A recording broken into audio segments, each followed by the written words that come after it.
Hello students, कैसे आप लोग? बढ़िया। सो स्टूडेंट्स, आज हम आपका एक नवा टॉपिक शुरू करने जा रहे हैं एंड लकीली हो सकता है आज ये हमारा आखिरी लेक्चर हो इस चैप्टर का। बेटा, रेडिएशन से रिलेटेड हम अभी तक 2 लेक्चर्स ऑलरेडी कर चुके हैं। सबसे पहले हमने देखा कि रेडिएशन क्या होता है, ब्लैक बॉडी क्या होता है, ब्लैक बॉडी क्या करता है, emission, absorption, emissivity, emissive power, ये सारी कहानी देखी थी। फिर उसके बाद हमने देखा था बेटा 2 लॉ, एक था वेन्स डिस्प्लेसमेंट लॉ, दूसरा था स्टेफन बोल्ट्जमैन लॉ। ठीक है, और आज रेडिएशन का तीसरा और आखिरी लेक्चर रहेगा जिसमें हम लोग पढ़ने वाले हैं न्यूटन्स लॉ ऑफ कूलिंग। देखो बच्चा लोग, ये जो लॉ है ना, ये ऑलरेडी आपको मुझको पता है। बस इस लॉ को अब हम न्यूटन के ज़बानी सीखेंगे। कैसे पता है बेटा? आपको जब गर्म चीज़ लेते हो, ठंडी के अंदर वो चीज़ जल्दी ठंडी पड़ जाती है, गर्मी के अंदर जल्दी ठंडी नहीं पड़ती है।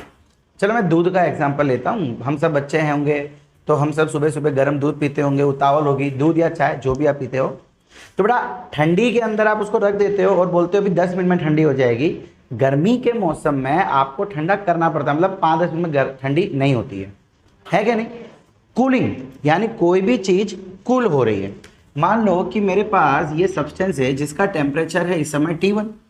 कुछ समय बाद इसका टेम्परेचर गिरते जाएगा और ये T2 हो जाएगा। बेटा अभी तक हम जो बात कर रहे थे ना, उन सब में हीट बढ़ाने की बात होती थी, अब हीट घटाने की बात हो रही है।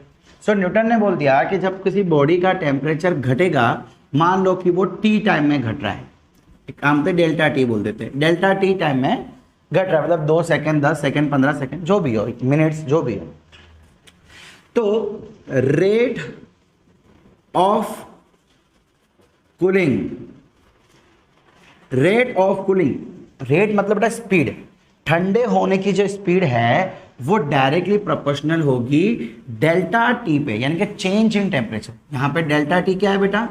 डेल्टा टी है चेंज इन टेम्परेचर, या चेंज नहीं कह सकते, यहां पे एग्जैक्ट वर्ड आप यूज कर सकते हैं, difference.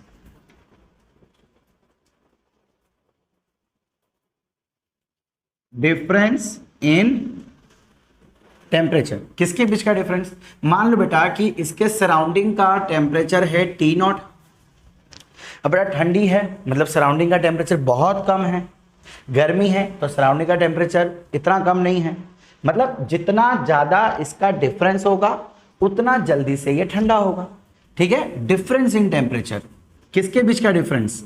Between body temperature and surrounding temperature. Okay बेटा, रेट ऑफ कूलिंग क्या हो गया? रेट ऑफ कूलिंग का मतलब है हीट लॉस। देखो कूल हो रहा है मतलब हीट बाहर निकल रही है, so heat loss with respect to time, या तो आप कह सकते हैं पर यूनिट टाइम। कितने समय में कितनी हीट बाहर निकल रही है, वही तो होता है रेट ऑफ कूलिंग। यस और नो? और वो किसके डिपेंड होगा? Difference in temperature. बेटा हम सबको ये चीज़ पता थी कि बाहर का टेम्परेचर जितना ज़्यादा कम होगा उतना जल्दी से हमारी कोई भी हॉट सब्सटेंस ठंडी पड़ेगी। यस और नो? अच्छा, अब चलो एक एग्जाम्पल के साथ मैं आपको कुछ समझाना चाहता हूँ, जरा ध्यान से देखिएगा। सपोज करो कि कोई एक मोमेंट है जिसपे टेम्परेचर 60 डिग्री था और घटते घटते वो 70 डिग्री हो गया, और इस समय उसको टाइम लगा मान लो 5 सेकेंड। ठीक है, अब इसके बाद और देखते जाते हैं, अब मान लो सॉरी मैंने उल्टा लिख दिया, 70 डिग्री था, 70 से 60 पे आ गया। बॉडी का टेम्परेचर कम हो रहा है ना, हीट लॉस हो रही है। ठीक है, तो 70 से 60 पे आ गया। अब वापस 60 से ये 50 डिग्री पे आ गया, अभी भी इसका टेम्परेचर कम होते जा रहा है। बट अब देखा गया कि अब की बार बेटा इसको 8 सेकेंड लगे। पहले 5 सेकंड में जो काम हो रहा था, अब वो ही काम, देखो ना, यहां से यहां कितना डिफरेंस आया? 10 डिग्री का डिफरेंस आया। यहां से यहां भी 10 डिग्री का डिफरेंस आया, लेकिन यहां पे समय ज्यादा लगा। ध्यान से सुनो बेटा, ये क्या कह रहा है? Rate of cooling is proportional to delta T, का मतलब जितना ज्यादा डिफरेंस होगा उतनी ज्यादा स्पीड है। अब बेटा हुआ क्या है कि डिफरेंस कम हो गया पहले से। देखो मान लो कि इस समय सराउंडिंग का टेम्परेचर 40 था, सराउंडिंग टेम्परेचर कितना था बेटा? 40। अब एक बात बताओ, 70 से 40 के बीच में डिफरेंस कितना है? 30 डिग्री का। 60 से 40 के बीच का डिफरेंस कितना है? 20 का। बेटा अगर डिफरेंस कम हो गया तो स्पीड भी कम हो जाएगी, स्पीड कम हो गई मतलब उसको टाइम ज़्यादा लगेगा, सीधी सी बात है। आप अगर गाड़ी स्लो स्लो चलाएंगे तो आपको टाइम ज़्यादा लगेगा ना कहीं पे पहुंचने में। सिमिलरली ये वो बताना चाह रहा है बेटा, कॉन्सेप्चुअल बात है। देखो इसका न्यूमेरिकल सॉल्व करने का एक फॉर्मूला भी है जो हम देखेंगे, जो हम उसका डेरिवेशन भी देखेंगे, बट ये कॉन्सेप्चुअल पार्ट है इसका। यहाँ से मैं आपको 2-3 क्वेश्चन भी कराऊंगा जो कि JEE में भी आए हुए हैं, टोटली कॉन्सेप्चुअल बेस्ड। समझ आ रहा है? सो होगा क्या कि जैसे जैसे टेम्परेचर कम होता जा रहा है, बॉडी का टेम्परेचर कम होता जा रहा है, वैसे वैसे उसको ठंडा होने के लिए समय ज़्यादा लगते जा रहा है। समझ आ रहा है? यानी के बेटा ये जो चीज़ है ये कांस्टेंट नहीं है, ये वेरिएबल है, ये चेंज हो रहा है। क्या हो रहा है? चेंज हो रहा है। अच्छा, अब मान लेते हैं बेटा कि यहाँ से यहाँ आने में हमें बहुत ही छोटा सा समय लग रहा है, मैं उसको dt बोल देता हूँ। और टेम्परेचर डिफरेंस यहाँ से यहाँ का टेम्परेचर डिफरेंस कितना हो गया? चलो मैं dt बोल देता हूँ, चेंज इन टेम्परेचर। ठीक है, यहाँ लिख लेता हूँ। तो बेटा यहाँ का टेम्परेचर अब क्या हो जाएगा? T1 minus delta T. बोलो है क्या नहीं? बेटा यहाँ पे T1 था, इसका टेम्परेचर इतना कम हो गया, तो अब कितना बचा? T1 minus dt। अच्छा, रेट ऑफ कूलिंग को क्या मैं ऐसा लिख सकता हूँ? dt by dt। Rate of cooling, temperature जितना कम होता जा रहा है विद रिस्पेक्ट टू टाइम, ये किसके प्रोपोर्शनल हो गया बेटा? डेल्टा टी के। ठीक है, इस चीज को याद रखना। आओ अब 1-2 हम इसके क्वेश्चन देख लेते हैं। ओके स्टूडेंट्स, बच्चे लोग देखो, ये डेल्टा टी मतलब बॉडी के टेम्परेचर का चेंज नहीं है। इसको मैं एक काम करता हूं, ऐसे लिख लेता हूं, is proportional to TB minus TS, जहां पे ये हो गया टेम्परेचर ऑफ बॉडी और ये हो गया टेम्परेचर ऑफ सराउंडिंग। सराउंडिंग और बॉडी के बीच में जितना ज्यादा डिफरेंस होगा उतनी ज्यादा इसकी स्पीड होगी। चलिए क्वेश्चन 1, बेटा कोई एक बॉडी है जिसका टेम्परेचर 70 डिग्री से 65 डिग्री पे आ गया T1 सेकंड में, फिर 65 डिग्री से 60 डिग्री में आ गया T2 टाइम में, और 60 डिग्री से 55 डिग्री पे आ गया T3 समय में। तो आपको पूछा जा रहा है which of the following option is correct? T1 equal to T2 equal to T3, फिर T1 greater than T2 greater than T3, या T3 greater than T2 greater than T1, या नन। कौन सा टाइम बड़ा है, कौन सा टाइम छोटा है, या तीनों टाइम इक्वल है?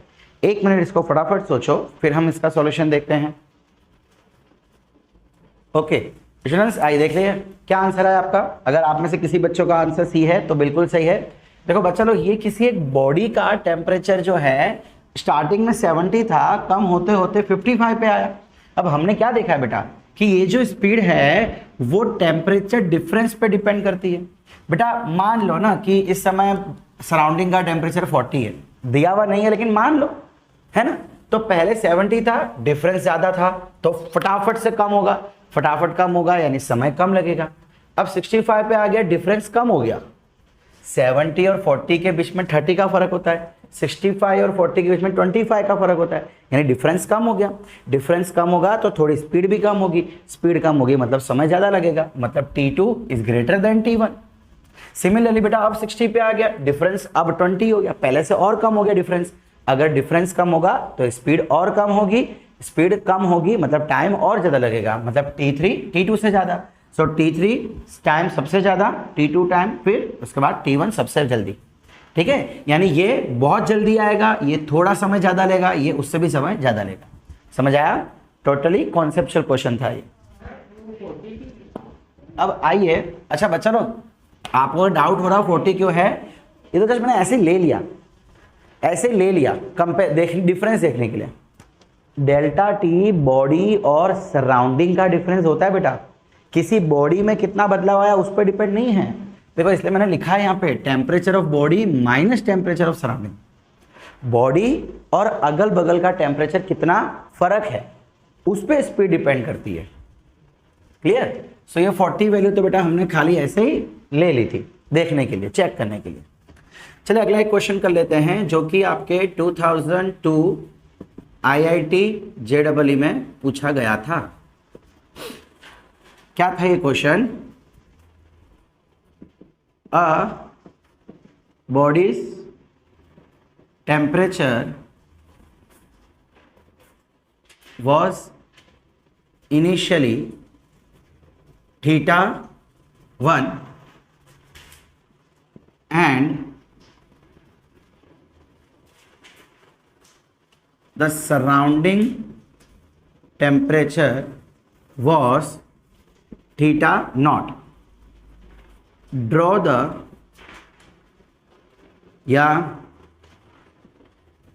which will be the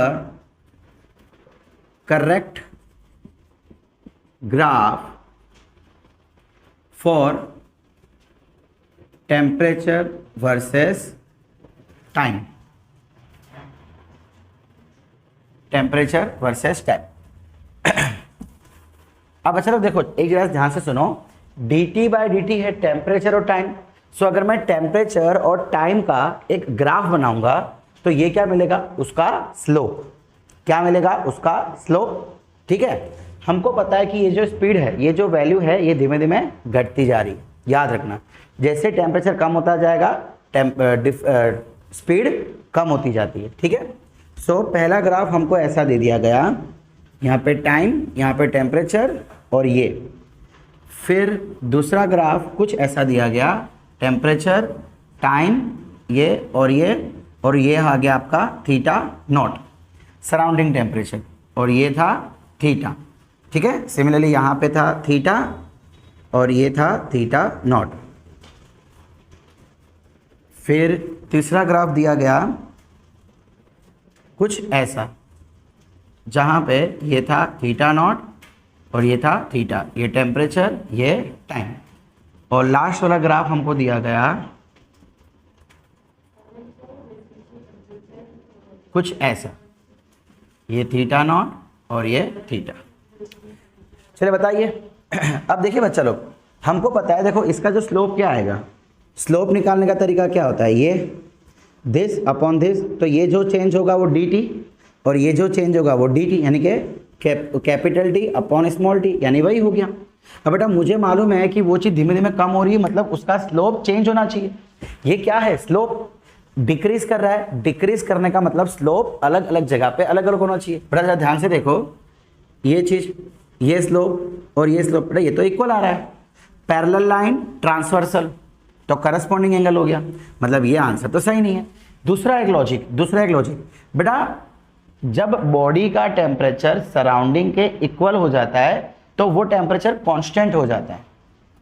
temperature constant हो जाता है। जैसे मान लो सराउंडिंग का टेम्परेचर 40 है और किसी बॉडी का 60 है, तो बॉडी का टेम्परेचर 60 से कम होते होते 40 पे आके रुक जाएगा, उससे कम नहीं होगा। लेकिन ये क्या बोल रहे थे, कोई कांस्टेंट दिखाई नहीं रहा, तो वैसे भी ये गलत था। ठीक है, तीसरा लॉजिक हमने क्या देखा है, टेम्परेचर टाइम धीमे धीमे बढ़ रहा है और स्पीड कम हो रही है। चलो ठीक है, वो लॉजिक जान दो, यहाँ जाओ, इसको देख लेते हैं।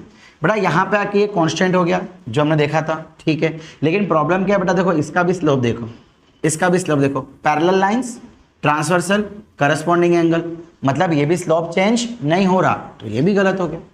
इसको देख लेते हैं। बेटा यहाँ का स्लोप कुछ और होगा, यहाँ का स्लोप कुछ और होगा, है ना। देखो ये स्ट्रेट लाइन नहीं है, देखो ये दोनों स्ट्रेट लाइन थे, लीनियर थे, बट ये लीनियर नहीं, ये कर्व्ड है। ये क्या है? कर्व्ड है। कर्व का, किसी भी कर्व का अलग अलग पॉइंट पे स्लोप अलग अलग आएगा। क्यों बेटा? ये ट्रांसवर्सल नहीं है, देखो स्ट्रेट लाइन नहीं है, ये तो कर्व्ड है। अच्छा एक और चीज सुन लो, देखो एक ये समय ले लेते हैं, एक ये समय ले लेते हैं, और ये इतना टेम्परेचर डिफरेंस इतने से समय में आया। अब इतना डिफरेंस इतने टेम्परेचर में आया, मतलब क्या हो रहा है बेटा, पहले जिस समय में इतना डिफरेंस हो रहा था, अब उतने ही समय में डिफरेंस कम हो गया। सो हमने ये तो देखा था, स्पीड कम हो रही है, स्पीड कम हो रही है मतलब हीट धीमे धीमे निकल रही है। हीट धीमे धीमे निकल रही है, मतलब अब टेम्परेचर धीमे धीमे कम होगा। ये रहा उसका प्रूफ। समझ आ रहा है आपको? So yes, this is our right answer. अच्छा, ये राइट आंसर क्यों नहीं है बेटा? ये क्या हो रहा है? देखो ये क्या दिखा रहा है कि स्लोप इंक्रीज हो रहा है। कर्व अगर बाहर से है उसका मतलब स्लोप इंक्रीज हो रहा है। क्या स्लोप इंक्रीज हो रहा है? नहीं, हमारा स्लोप तो धीमे धीमे डिक्रीज होना चाहिए, तो ये भी रॉन्ग है। समझ आया? सो थर्ड आंसर हमारा राइट है।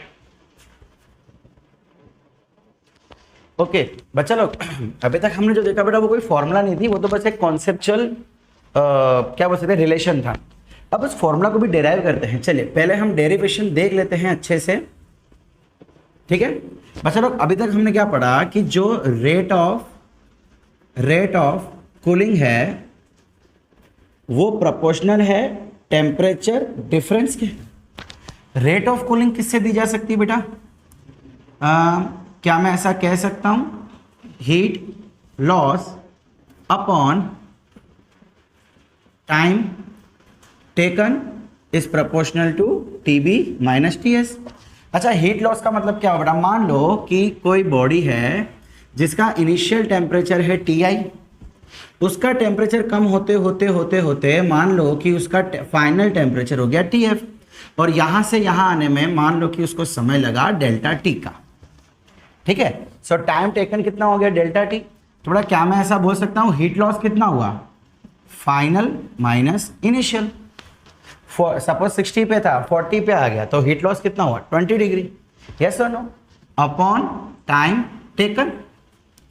ठीक है, ये किसके इक्वल हो जाएगा? इस proportional to temperature of body minus temperature of surrounding. यहां तक क्लियर? अच्छा, अब बच्चा लोग टेम्परेचर ऑफ बॉडी क्या देखेंगे। देखो हमको एक चीज तो पता है कि यहाँ पे टेम्परेचर चेंज होता जा रहा है। एक काम करते हैं, अब हम टी की जगह पे थीटा लिख लेते हैं। आपके बुक में एक्चुअली थीटा करके दिया होता है इसीलिए, यानी कि theta final minus theta initial है। ये टेम्परेचर ही, बस खाली सिंबल आपकी बुक के हिसाब से हमने लेने की कोशिश की है। अब एक बात बताओ, बॉडी का टेम्परेचर कैसे लिया जाएगा? बेटा बॉडी का टेम्परेचर तो हर जगह चेंज हो रहा है, स्पीड चेंज हो रही है। तो बेटा यहाँ पे ना एक एजम्पशन लिया है। क्या एजम्पशन ये लिया है कि बीच में जो है इन दोनों का एवरेज टेम्परेचर होगा। ठीक है, सो हमने क्या ले लिया इस समय बीच में कहीं पे हमने टेम्परेचर ले लिया। मैं इसको अब थीटा बोल देता हूँ बच्चा लोग, theta I and theta F. So ये हो गया theta I plus theta F by 2, दोनों का एवरेज ले लिया। एक्चुअली हर एक पॉइंट पे टेम्परेचर चेंज हो रहा है, हर एक पॉइंट पे टाइम अलग अलग लग रहा है। सो हमने क्या किया, एक एवरेज टेम्परेचर ले लिया कि कितना कहाँ से कहाँ कम हुआ, और ये चीज प्योरली एजम्पशन पे डिपेंड है। ठीक है, सो क्या मैं बॉडी की जगह पे ये लिख सकता हूँ, बॉडी का temperature theta I plus theta F by 2 minus theta S. Surrounding के लिए अब हमने लगा दिया थीटा एस। ठीक है बच्चा लोग, अब ये प्रोपोर्शनलिटी कॉन्स्टेंट हटाओ। So theta F minus theta I by delta T is equal to, ये साइन हटाएंगे तो एक कांस्टेंट आ जाएगी theta I plus theta F by 2 minus theta S. ये है न्यूटन्स लॉ ऑफ कूलिंग का फॉर्मूला, जो कि हम न्यूमेरिकल के लिए सॉल्व करेंगे। ठीक है, अब इसी का डेरिवेशन देखना है कि यार ये आया कहाँ से। Okay okay okay okay. अच्छा बच्चा लोग, मान लो कि इस समय टेम्परेचर थीटा है और सराउंडिंग का टेम्परेचर थीटा नॉट है। ये काम करते हैं, इस फिगर को जान देते हैं, थोड़ा आपको फ्लैशबैक में ले चलते हैं। बच्चा लोग, लास्ट लेक्चर में हमने स्टेफन्स बोल्ट्जमैन लॉ देखा था। उसमें क्या देखा था कि अगर कोई बॉडी है जिसका टेम्परेचर टी है और सराउंडिंग का टेम्परेचर टी नॉट है, तो अकॉर्डिंग टू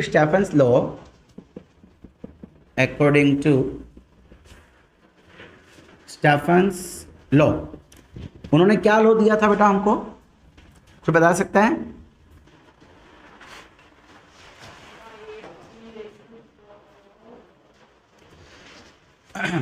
तो बच्चा लोग लॉ क्या था? Q heat is equal to, जो भी हीट निकल रही है, चलो देख लो यहां पे, हीट रेडिएटेड, या आप कह सकते हैं हीट लॉस। हीट लॉस कितना हो रहा था बेटा? बेटा इसी को हम पावर रेडिएटेड भी कहते थे, याद आया कुछ? इसको हमने क्या नाम दिया था? Power radiated is equal to, क्या था इसका लॉ, चले काम करते हैं, हीट लॉस या तो power radiated Q is equal to sigma A. Sigma क्या था, एक कांस्टेंट वैल्यू, ए मतलब उसका surface area, and T⁴ body का टेम्परेचर माइनस T⁴ सराउंडिंग का टेम्परेचर। और बेटा अब ये बॉडी ब्लैक बॉडी नहीं है, देखो ये फॉर्मूला हम ब्लैक बॉडी के लिए लिखते थे, ये कोई अनदर बॉडी है तो इसके लिए हम एक एमिसिविटी भी लिख देंगे। क्लियर हुआ? अच्छा, अब चलो जरा यहाँ देखो, इस समय हमारे पास क्या है, एक बॉडी का टेम्परेचर चेंज हो रहा है। कितना चेंज हो रहा है, क्या मैं ऐसा कह सकता हूँ θF माइनस θI। ये जो हीट निकली, ये हीट कितनी निकली बेटा, इतनी हीट निकली ना, यस और नो? अच्छा, is equal to E sigma A. देखो बच्चा लोग, E सिग्मा ए ये तीनों कांस्टेंट है, इन तीनों के बदले हम एक कांस्टेंट लगा लेते हैं K, जहाँ पे K की वैल्यू E सिग्मा ए हो जाएगा। अब ऑब्वियसली बेटा ये तीन जिस चीज़ पे डिपेंड करेंगे, K उस पर डिपेंड करेगा, मटेरियल पे, टेम्परेचर पे, एरिया पे, डायमेंशंस पे, ठीक है। और इसको लिख लेते हैं T4 माइनस T⁴। अच्छा, अगेन बच्चा लोग बॉडी का टेम्परेचर हमने क्या लिया था, एवरेज। बॉडी का टेम्परेचर में लिया कितना था, एवरेज। क्या मैं यहाँ पे ऐसा लिख सकता हूँ अब की बार, TF माइनस TI का ⁴ माइनस T⁴। बोलो यस और नो? ये क्या था बेटा, बॉडी टेम्परेचर। अब बॉडी टेम्परेचर में कितना चेंज आया, F माइनस I, ये चेंज आया, और ठीक है, सही है इतना।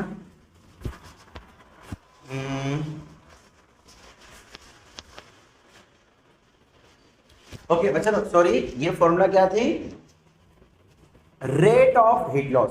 तो रेट ऑफ हीट लॉस हम कैसे देंगे, dQ बाय dt, कितने समय में कितनी हीट लॉस होगी। ओके, इसको मैं थोड़ा मिटा लेता हूं। बच्चा लोग अब जरा ध्यान से सुनना बेटा, हमने एक चीज पढ़ रखी है, Q is equal to MC delta T, याद आया कुछ? अब अगर थोड़ी सी हीट लॉस हो रही है, थोड़ा सा टेम्परेचर में फर्क आ रहा है, क्या मैं इसको ऐसा लिख सकता हूं, dQ is equal to MC delta T। तो dQ के बदले हम ये लिख लेते हैं यहाँ पे MC delta T by dt is equal to E sigma A T⁴ minus T⁴। अब एक काम करते बेटा, देखो हमको क्या चाहिए, ये क्या था, dt by dt, rate heat loss upon time taken, ये चीज चाहिए। देखो ये चीज मिल रही है यहाँ पे, अच्छा सॉरी, ये dt लिख लेते हैं, ये मिल गया यहाँ पे। MC नड़ रहा है, MC को नीचे ले जाते बेटा, so dt by dt is equal to E sigma A upon MC T⁴ minus T⁴। Clear? अब देखो बच्चा, अब देखो ये E क्या है, किसी बॉडी के लिए constant, sigma constant, area constant, mass constant, specific heat. C क्या है, स्पेसिफिक हीट, ये भी कांस्टेंट। इन सब के बदले हम अब यूज कर लेते हैं K, तो इसको हम ऐसा लिख सकते हैं dt by dt is equal to K T⁴ minus T⁴। क्या कर दिया, इन सब के बदले हमने लगा दिया एक ही कांस्टेंट K। अच्छा, अब dt by dt is equal to K। अच्छा तो अब क्या हो रहा है, टेम्परेचर चेंज हो रहा है। देखो अगर सराउंडिंग का टेम्परेचर है तो बॉडी का टेम्परेचर भी चेंज हो रहा है। बॉडी का टेम्परेचर कितना चेंज होगा, एक समय बाद बॉडी का टेम्परेचर भी इधर आ जाएगा, डेल्टा टी होते होते होते इसमें चेंज कितना आया, डेल्टा टी। और डेल्टा टी जब चेंज होगा तो एक समय पे यहां तक आ जाएगा। सो चेंज कितना हुआ, क्या मैं ऐसा कह सकता हूं, change is equal to T0 minus delta T. देखो वापस सुनो, क्या किया, इनिशियली कितना टेम्परेचर था T, चेंज हो रहा है, हो रहा है, हो रहा है, हो रहा है, हो रहा है, हो रहा है, हो रहा है, टेम्परेचर कम हो रहा है, इतना टेम्परेचर कम हो गया, इतना टेम्परेचर कम हो गया, और फाइनली ये कहां पे पहुंच गया, सराउंडिंग टेम्परेचर पे। कोई भी बॉडी का टेम्परेचर कम होते होते किसके इक्वल आता है, सराउंडिंग के इक्वल आता है। सो हम कह देते हैं कि बॉडी का टेम्परेचर इतना कम हो गया, तो कम होने के बाद ये चीज सराउंडिंग के हो गई।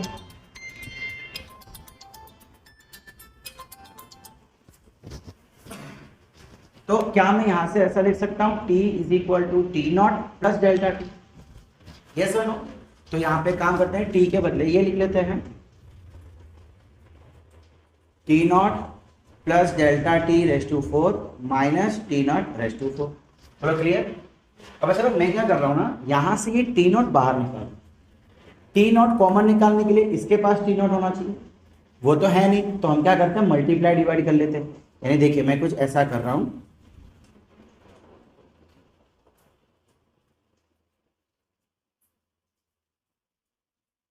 समझ आया मैंने क्या किया? मैंने टी नॉट को कॉमन निकाला बट इसके पास तो था नहीं, तो इसके पास हमने मल्टीप्लाई डिवाइड कर दिया। अब मल्टीप्लाई करके कॉमन ले लिया बाहर और नीचे डिवाइड का डिवाइड, और जब ये बाहर निकलेगा तो बेटा अपनी पावर साथ में लेके निकलेगा। ये हम पहले भी देख चुके हैं कई बार थियरीज में। तो यहाँ तक क्लियर? अब इसमें भी टी नॉट, इसमें भी टी नॉट, इसको भी कॉमन निकाल लेते हैं के टी नॉट रेस टू 4, यहाँ बचा 1 plus delta T by T naught का रेस टू 4 माइनस 1, ये टी नॉट रेस टू 4 बाहर आ गया। ऐसा बच्चा लोग, अब यहाँ पे फिर से एक एजम्पशन किया जा रहा है। क्या एजम्पशन किया जा रहा है बेटा?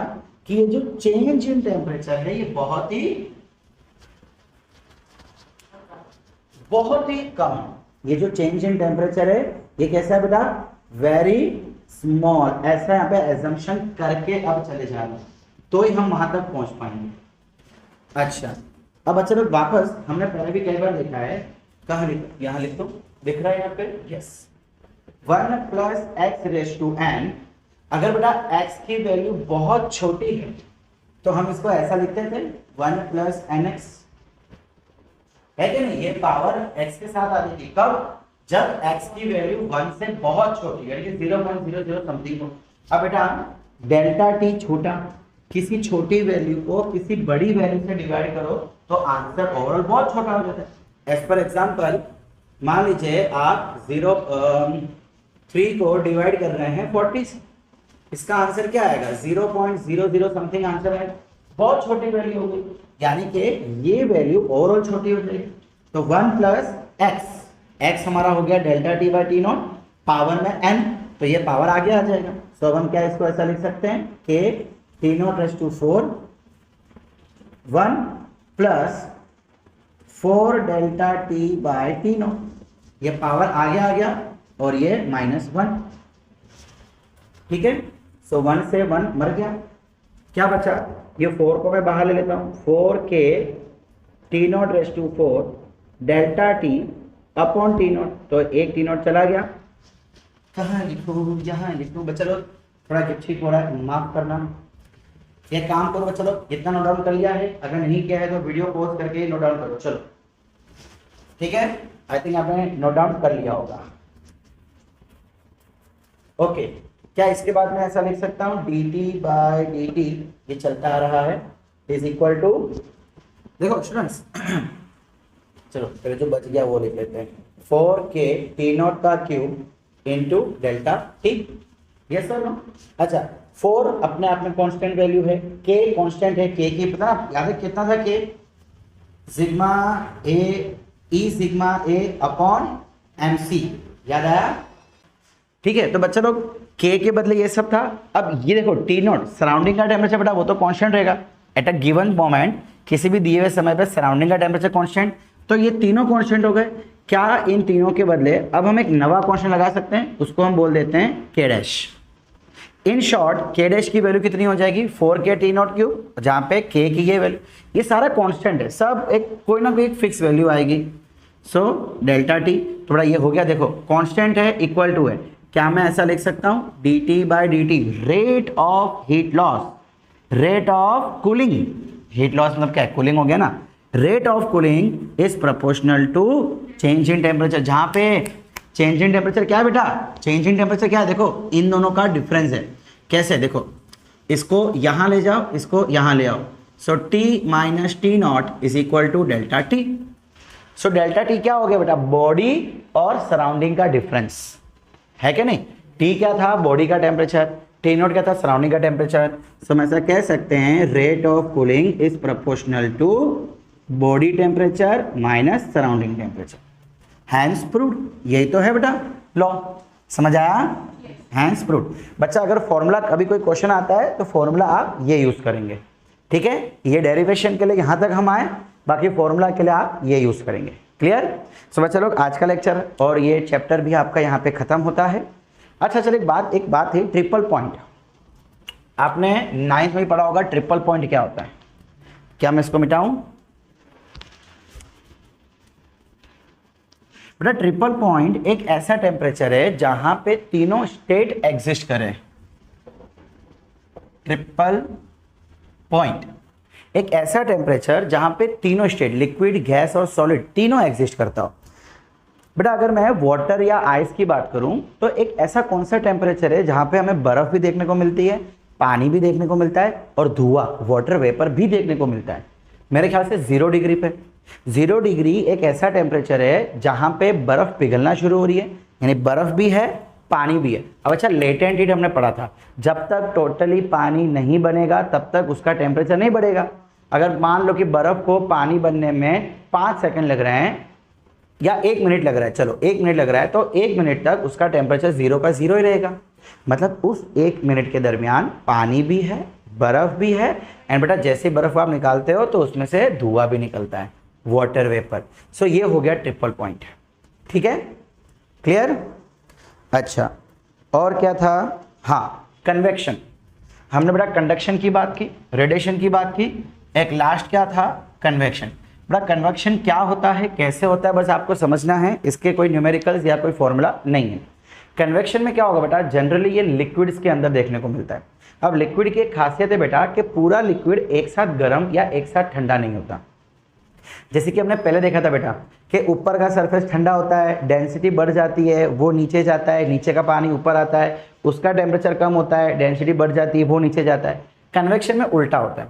आप जब किसी भी चीज़ को गर्म कर रहे हो, मान लो तपेली में पानी को गर्म कर रहे हो, तो पहले बेटा पानी का नीचे की लेयर गर्म होगी। अब नीचे की लेयर गर्म हो गई मतलब वो थोड़ा पतला हो गया, इन शॉर्ट उसकी डेंसिटी थोड़ी पतली हो गई, कम हो गई, सॉरी। अब डेंसिटी कम हो गई तो क्या होगा, नीचे का पानी ऊपर आ जाएगा और ऊपर का पूरा पानी नीचे जाएगा। फिर उसके बाद जो लेयर होगी वो गर्म होगी, वो ऊपर आएगा, यानी कि ये कंटिन्यूस प्रोसेस चलती जाएगी। पानी नीचे से ऊपर आ रहा है और ठंडा पानी बीच में से नीचे जा रहा है। ऐसे करते करते करते करते सारी लेयर एक एक करके नीचे जाती रहती है और वो गर्म होती रहती है।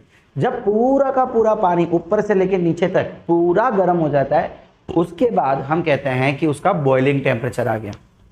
फिर उसमें उबाला आता है ना, बॉयल होता है। अब बॉयल क्यों हो रहा है? अब क्या हो रहा है, पानी की डेंसिटी सबकी कम होती जा रही है, होती जा रही है, होती जा रही है। अब वो ऊपर आने की कोशिश करेगा। अब ऐसा तो कोई बचा है नहीं कि जो नीचे जावे। हर एक लेयर का टेम्परेचर अब तो सेम हो गया है। सो सारी की सारी लेयर कोशिश करेगी कि हम एक साथ ऊपर जाए। अब एक साथ ऊपर जाने की कोशिश में पता है वो आप कभी किसी चीज़ को उबालते हो तो वो ऊपर आता है ना, चाय उबालो या कुछ भी उबालो तो वो ऊपर आता है। क्यों? बिकॉज अब उसकी डेंसिटी इतनी कम होती जा रही है कि वो ट्राई कर रहा है कि हम ऊपर जावे और कोई हमसे नीचे आ जावे। बट ऐसा तो कोई है नहीं कि जो उसके नीचे आवे, इसलिए वो उसके बदले ऊपर आ जाता है। क्लियर? सो बस यही प्रोसेस है कन्वेक्शन। कन्वेक्शन जहां पे सरफेस 1 बाय 1 गर्म होती रहती है, उस प्रोसेस को हम कहते हैं कन्वेक्शन। ठीक है बच्चा लोग? सो यहाँ पे आपका चैप्टर दी एंड होता है। उम्मीद करता हूँ कि आपको सारी चीजें समझ आई होगी। एक बार बेटा कन्वेक्शन टॉपिक और ट्रिपल पॉइंट टॉपिक अपने टेक्स्ट बुक में से एक बार रीड कर लेना, ठीक है? Bye bye.